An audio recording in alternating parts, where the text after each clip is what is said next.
twese mwiza bo waturaritse kuza imbere ye, kuza mu nzu ye. Mu nzu y'Imana hatonyanga imigisha. Uko ni ukuri, ni ijambo ry'Imana. Hari n'indi jambo rivuga ngo abana b'abantu bahungira mu nzu yawe ngo bazahazwa n'ibyishimo, ngo uzabavomera ku ruzi rw'ibyishimo, kandi ngo bazagira umubyibuho. Yesu ashimwe cyane. Kuba mu nzu y'Imana ntako bisa, ni igiciro byinshi. Buri wese arya arwanya umwuka utuma atahaboneka. Hari ibintu byinshi bituma umuntu atahaboneka, rimwe na rimwe arimo kuriganywa, ariko ni iby'igiciro cyinshi kuhaboneka. Haleluya! Imana ibaho umugisha mwinshi cyane. Turahanezererwa, turaryoherwa. Mu nzu y'Imana haba ubuzima, haba ubuzima, haba ubuzima. Uraza ukicaje ukongera ugahemburwa, hari ubuzima. Imana iha umugisha abaramyi. Niba ari ikintu kiryoha mu buzima ni ukuramya Imana no kwihimbaza. Haleluya! Tuyogana ijambo rivuga ngo, umutwe w'ijambo uvuga ngo injira imuhengeri. Haleluya! Haleluya! Kadusome Luka 8:4. 8:4 haravuze ngo 4:15. Nuko abantu benshi bamusanga bavuye mu midugudu yose, bamaze guterana abacira umugani ati, uwo ni Yesu. Umubibyi yasohoye imbuto, akiba zimwe zigwa mu nzira, barazikandagira, inyoni zo mu kirere zirazitoragura, izindi zigwa ku kara zimaze kuruma kuko zahabuze amazi, izindi zigwa mu mahwa, amahwa amerana nazo araziniga, izindi zigwa mu butaka bwiza, ziramera, zera imbuto imwe 100, indi 100, bityo. Amaze kuvuga atyo, avuga ijwi rirenga ati, ufite amatwi yumva niyumve. 9, nuko abigishwa be bamusobanuza uwo mugani, arababwira ati, mwebweho mwahawe kumenya ubwiru bw'ubwami bw'Imana, ariko abandi bo babibwirwa mu migani, kugira ngo babirebe ariko be kubona, no kumva babyumva ariko be kubisobanukirwa. 11 ahita asobanura uwo mugani. Dore iby'uwo mugani ni ibi: imbuto ni ijambo ry'Imana, izo mu nzira abo nibo bumva ijambo, hanyuma umwanzi akaza agakura ijambo mu mitima yabo kugira ngo batizera ngo bakizwe. Izaguye ku kara abo nibo bumva ijambo, bakaryemera banezerewe, ariko ntibagire imizi, bizera umwanya muto, maze ibagerageza byabageraho bagasubira inyuma. Izaguye mu mahwa nibo bumva ijambo, maze bakigenda amaganya n'ubutunzi n'ibinezeza byo muri ubugingo bikariniga, ntibere imbuto nziza. 15 izo mu butaka bwiza abo nibo bumva ijambo, bakarifata neza mu mitima inyuzwe myiza, bakera imbuto kubwo kwihangana. Haleluya! Imana ishimwe cyane. Rirasobanutse, n'umuntu yaritahana birabaye. Yesu ashimwe cyane. Haleluya! Tubonyemo ibintu bitatu. Tubonye imbuto, tubona umubibyi, tubona umurima. Yesu ashimwe cyane. Izi mbuto ni ijambo ry'Imana. Uyu mubibyi ni umwigisha, uyu murima ni umutima w'umuntu. Tubonye imitima 4 hano. Yesu ashimwe cyane. Iyi ni imitima izi imbere y'Imana, iyi ni imitima ishaka Imana. Iyi mitima kandi uko turi hano twese burirana hari. Yesu ashimwe cyane. Hari amagambo Yesu yajyaga akunda kuvuga ari mu ijambo ry'Imana hano mu isezerano rishya. N'amagambo menshi Yesu yagiye akunda kuvuga. Urumva rero imburo za mwigisha, imburo z'umwami zirakomeye cyane, muge muzishingaho icumu. Afite amagambo menshi yagiye avuga, ariko amagambo Yesu yavuze, haleluya, ngo uwumva aya magambo yanjye akayakomeza. Yavuze amagambo menshi cyane, yagiye atugira inama, yagiye atubwira, si umwanya wo kuyavuga yose, ariko aya magambo nakomeje ntekereza kuntu Yesu yakugira inama. Murabizi kuri ari we jambo, murabizi ko ari we byose muri byose, murabizi ko ari we nyiricyubahiro cyose no gukomera kose, nyir'ubutware bwose, ubwami bwose, icyubahiro cyose cyo mu isi, cyose cyo mu ijuru, niwe byose muri byose. Hahirwa wowe yatoranyije, wowe yamenye mu izina, wowe yakunze akakwiyegereza. Wowe urahirwa cyane, ku ijambo rirambwira ngo uwo jambo yahozeho, kera isi itararemwa itaraba, jambo yahozeho kandi ngo nta cyaremwe kitaremwe nawe. Haleluya. Kandi ijambo rikatubwira ngo uwo nguwo ngo ari muri wowe imbere, ngo uri muri twebwe uwo nguwo ari muri wowe imbere. Haleluya.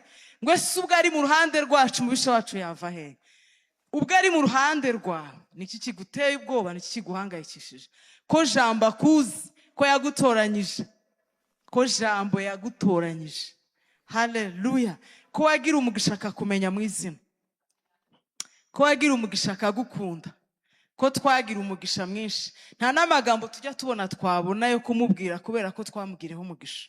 Yadukunze tutabikwiriye, nta wadusengeye, nta watwingingiye, nta we yaradukunze gusa. Nicyo kiza cye, akunda ba bantu nyine batarabo gukunda, umuntu ashobora kwirata ibintu runaka.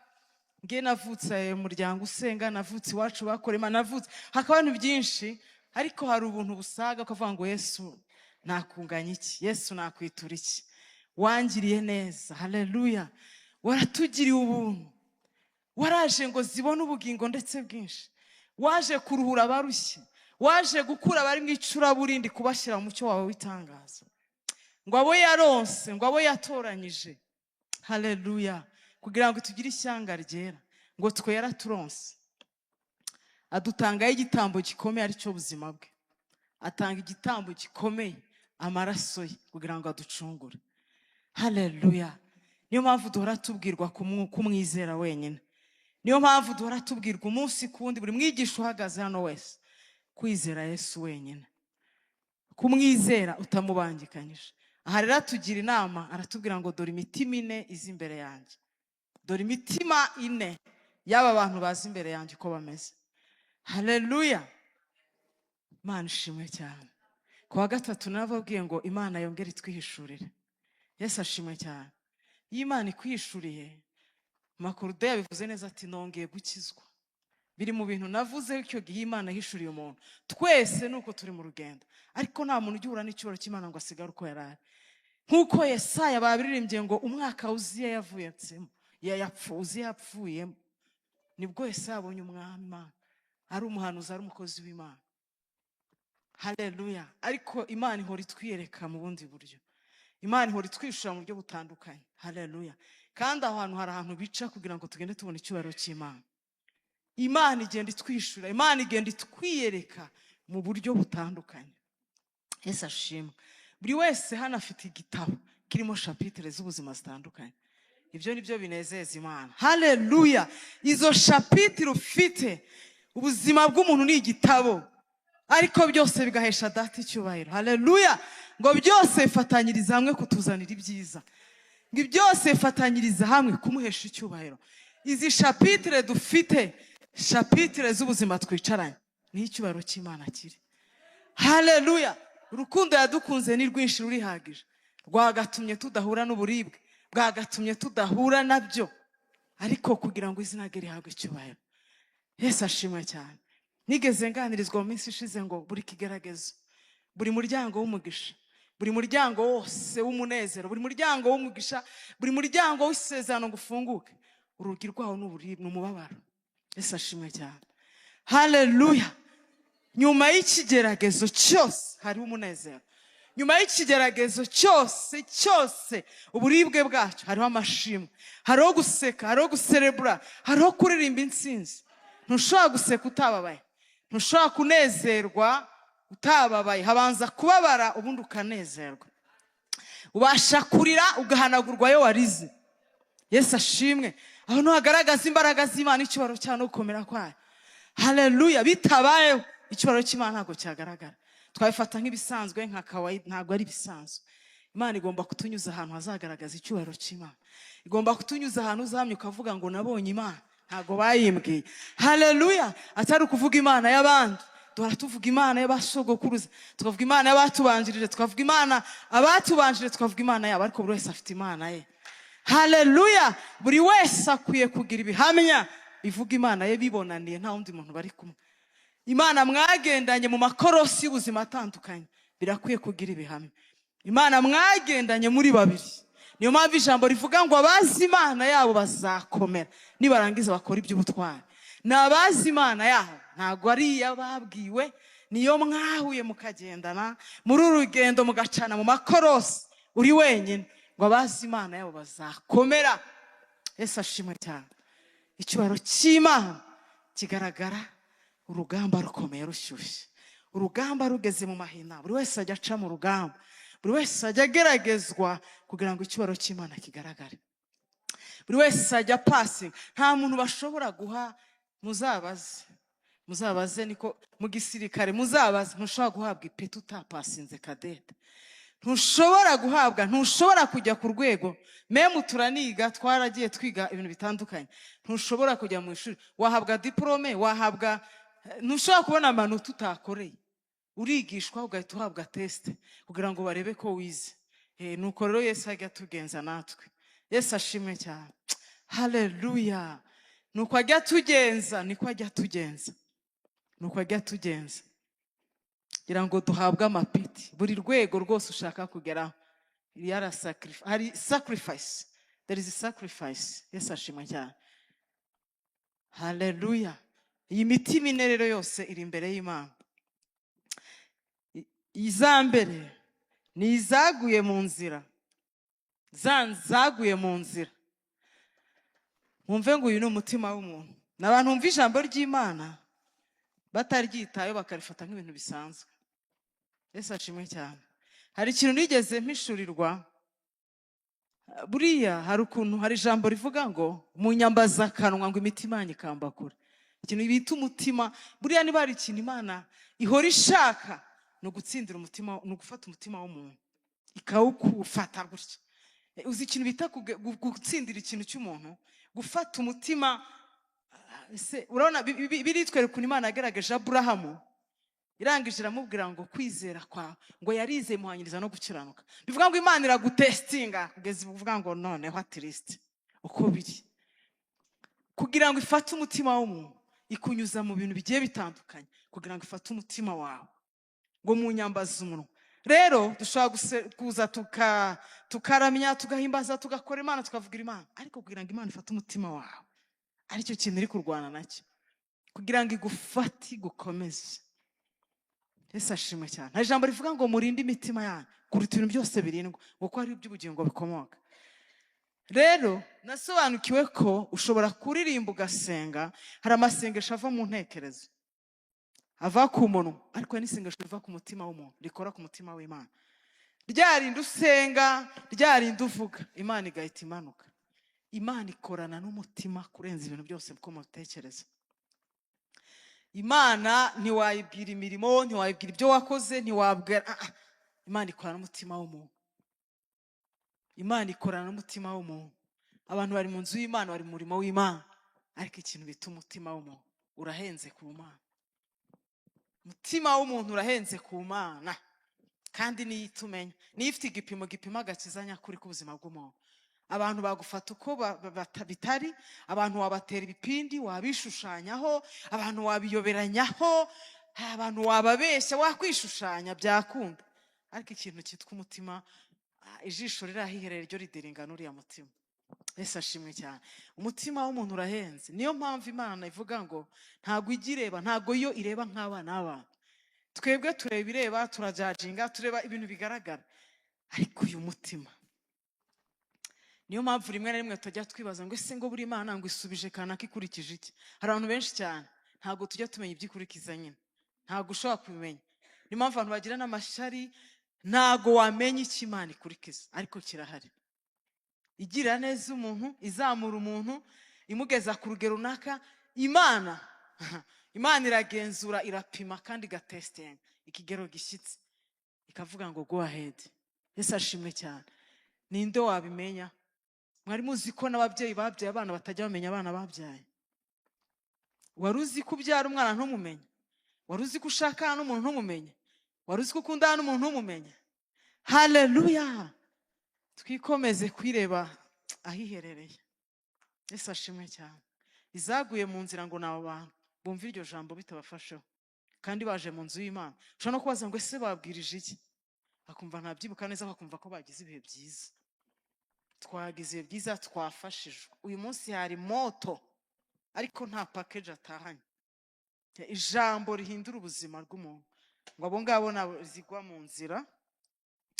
Za kabiri ngo nizigwa ku kara, n'ahantu hakakaye, ahantu ku rutare, n'ahantu haba hakakaye. Yesu ashimwe cyane. Haleluya. Ubwami bw'Imana buririyo, ijambo ry'Imana niririyo, ariko imitima kubera kwitandukanye ituma hari ibintu bigenda bipfa. Hari igihe umuntu asenga akakaye, agashakana Imana akakaye, ataragera neza ku mutima w'Imana. Umutima wawe ukaba ukakaye. Ngo abantu bakakaye ngo baryumva ako kanya banezerewe, bashimishwa n'iryo jambo akaba yafashijwe, ngo bakishima, ngo ariko nta mizi rigira muri bo, ngo nta mizi ibagerageza. Iyo bije ngo basubira inyuma, babandi bo kukara. Mwabyumvishe za teste nababwiye ko udashobora guhabwa ipeti utabanje gupasinga. Wa muntu waje anezerewe, waje gushaka Imana, ngo aryumva anezerewe ariko ntirigire imizi. Yasohotse bya bigerageza bita bimucomora, ugasanga niba warugeze mu wakanga ugahora usibira, ugahora wizengurukaho, ugahora ntacyo ufata, kubera yuko ijambo ry'Imana ntabwo rigira imizi muri ngo rihindura ibintu byinshi cyane byakagombye guhinduka. Ntirihindura ubuzima bwawe, ntirihindura imitekerereze yawe, ntirihindura imyumvire yawe, ntirihindura imirebere yawe, ntiriguhindura. Ntabwo rishobora kwera imbuto, nta n'imizi rishobora kugira. Ibigerageza iyo bije uhita ubicomokamo byose. Uwo ni umuntu kukara, umutima w'umuntu ukakaye. Ngo banshakana iminwa, imitima yabo ikamba kure. Yesu ashimwe. Niyo mpamvu Imana igora ikugerageza, ikunyuza muri ibi, ikushakisha kugira ngo, haleluya, ntimuzi ijambo rivuga ngo mujye mwumva ko ari iby'ibyishimo nimugubwa gitumo nibagerageza bitari bimwe, ngo kugira ngo kugeragezwa ko kwizera kwanyu gutere kwihangana, ngo kugira ngo kwihangana gusoza umurimo wako, ngo umuntu w'Imana bashyitse atabuzeho na gato. Yesu ashimwe cyane. Amategeko ubwami bw'Imana n'ubw'amahame kugira ngo umuntu w'Imana bashyitse ngo atabuzeho na gato, nuko kwihangana agomba gusoza umurimo we. Kwihangana uri gukora muri wowe iyo utarabatungana. Yesu ashimwe cyane. Iyo utarashyika, gushyika gutere kuzava he? Gushyika kuzava he? No kugeragezwa bikakuva kwihangana, ukihangana ibikugerageza ntubivemo. Ijambo ry'Imana niba ritagwiriye muri wowe ntago bizakorohera. Yesu ashimwe. Ntago bizakorohera, uzajya ubicomokamo, ibigeragezo bizajya biza ubivemo. Wa gatatu ni izaguye mu mahwa, nawe ni nk'ibi. Bumva ijambo ry'Imana ariko amaganya stili akaba menshi. Hari ijambo rivuga ngo kwiganyira k'umuntu ntago kwamwongera mukono n'umwe. Mwari mubizi? Amarira ushobora kuzana imbere y'Imana, ukarira ukaboroga, Mana ntubibona, ukarira irabibona cyane, iranabizi. Bamuzi ko ibintu ducamo byose, buri ntambwe ubuzima Imana yizi. Buri ntambwe utera Imana yizi kuruta uko wizi. Buri ntambwe utera y'ubuzima Imana irayizi. Gitangaje no kwigina bikubwira aho utari uzi ko ibizi. Buri ntambwe dutera y'ubuzima irayizi. Imana ngo ijye imenya inzira tunyuramo. Reka kwiganyira kwawe ntibukuri buhindure, ngo ntago kwiganyira k'umuntu kwamwongerera mukono n'umwe. Kwiganyira wazana Imana ari kigushakamo itarakibona, nubwo warira amarira ameze gute. Ntago Imana ikikangwa n'amarira. Ikintu kikanga ni wa mutima ufite kwizera, urimo urakora ibyo Imana ishaka. Ngo ibibagerageza, amaganya araza no gukunda ubutunzi nibanezeza by'isi, bikariniga ngo ntibere imbuto. Ngo biniga rya jambo rimwe wumvishe, rimwe bahora bakubwira ngo biraza bikariniga ngo ntiwere imbuto. Ibinezeza nabyo biraza. Yesu ashimwe cyane. Ntufite umwanya wo kumva iryo jambo, ntabwo ushaka kumenya icyo Imana igushakaho. Urashaka ibintu bikunezeza, bikorohereza umubiri, urashaka bya bintu bitakugora, biri bukunezeze bikakorohereza.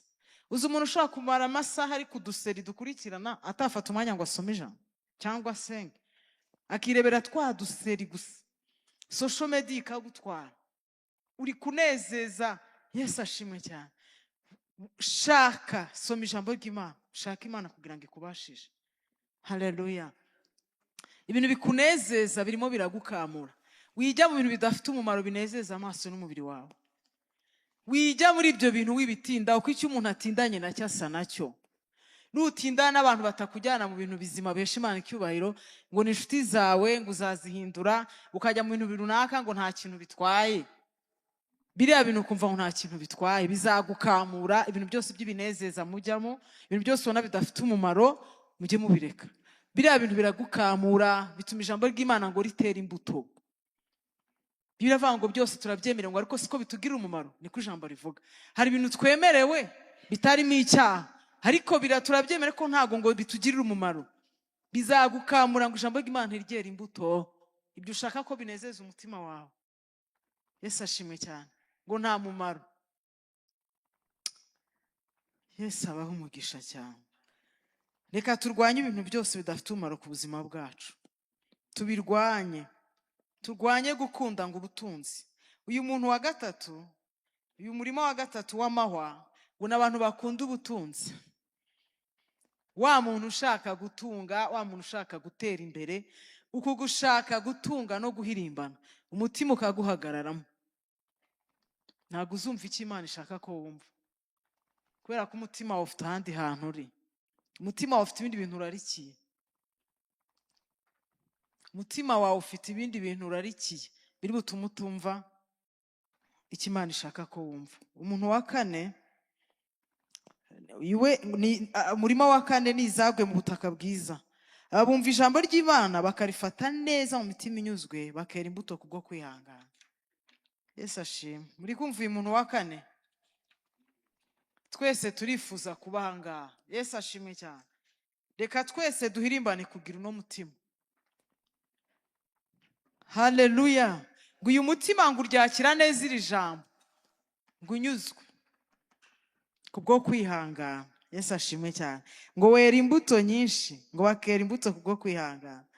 Reka turebe utuntu nka dutatu dushobora kugufasha kuguma imuhengeri. Yesu ashimwe cyane. Mureke tuve ku nkombe. Va ku nkombe winjira imuhengeri.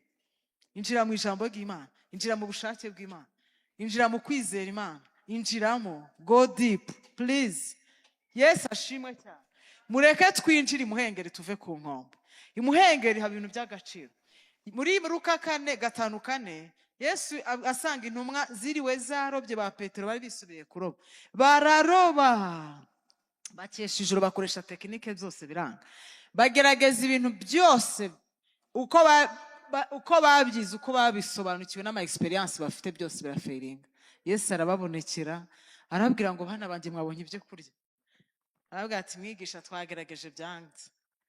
Gatandukana arabwira ngo munage imuhengeri. Yesu ashimwe cyane. Ngo mwigire imuhengeri. Haleluya. Twigire imuhengeri. Imuhengeri hari ibintu by'imbaraga, hari ibintu by'agaciro, hari ibintu bidasanzwe, hari ibintu bizima bifatika.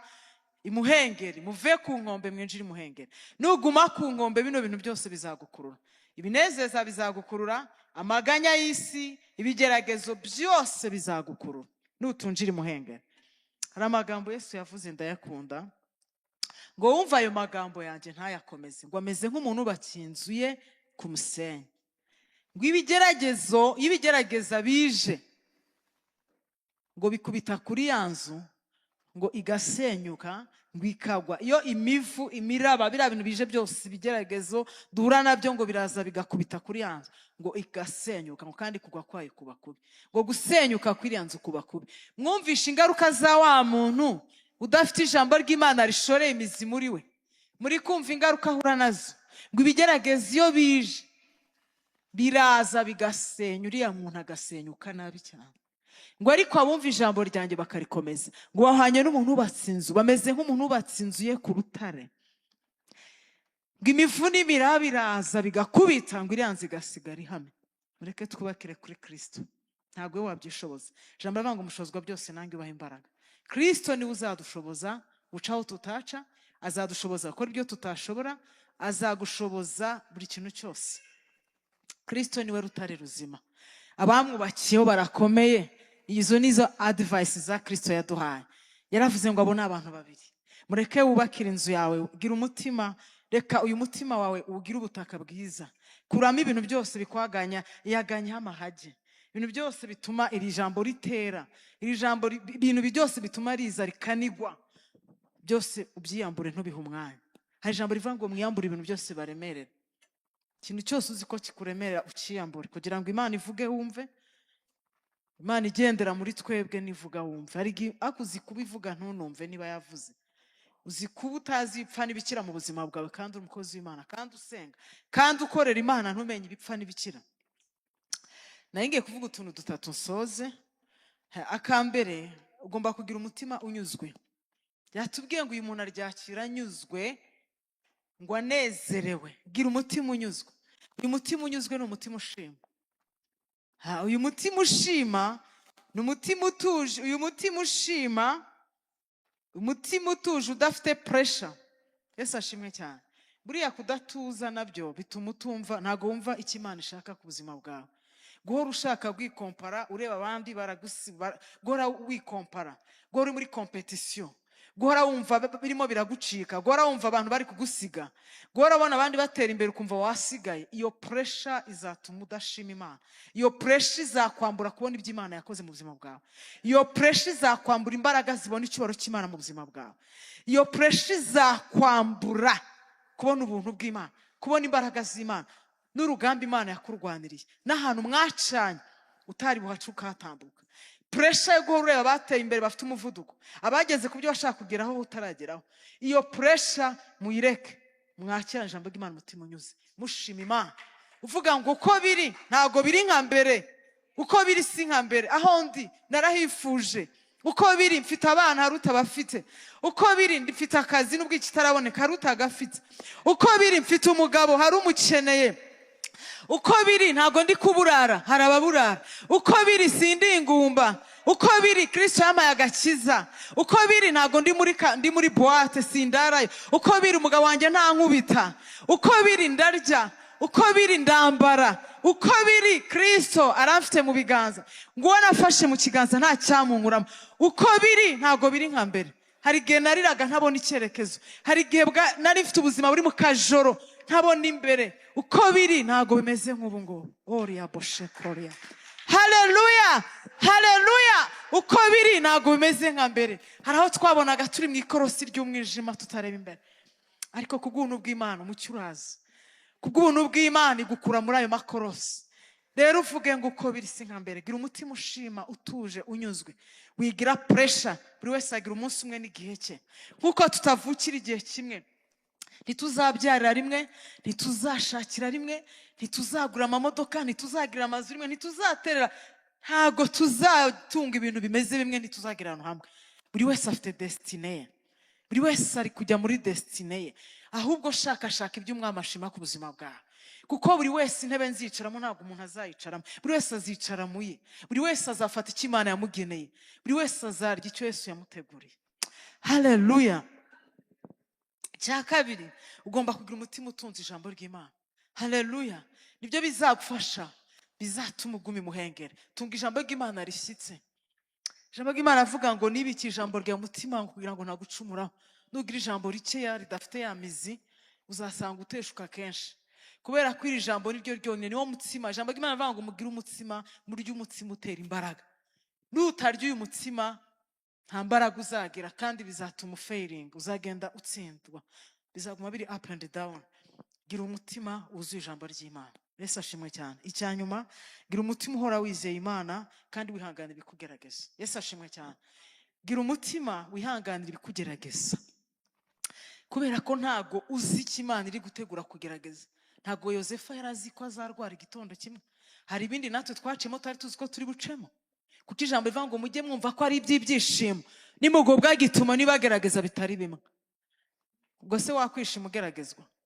Ariko ntago wabikwepa, ntushobora kubikwepa. Yesu yaravuze ngo mukiri mu isi mufashe igihe mu ntambara, ngo ibigeragezo by'umukiranutsi ni byinshi, ngo ariko Uwiteka adukiza muri byose. Gira umutima wihangana utsinde ibigeragezo. Umwami Imana abahe umugisha. Amen.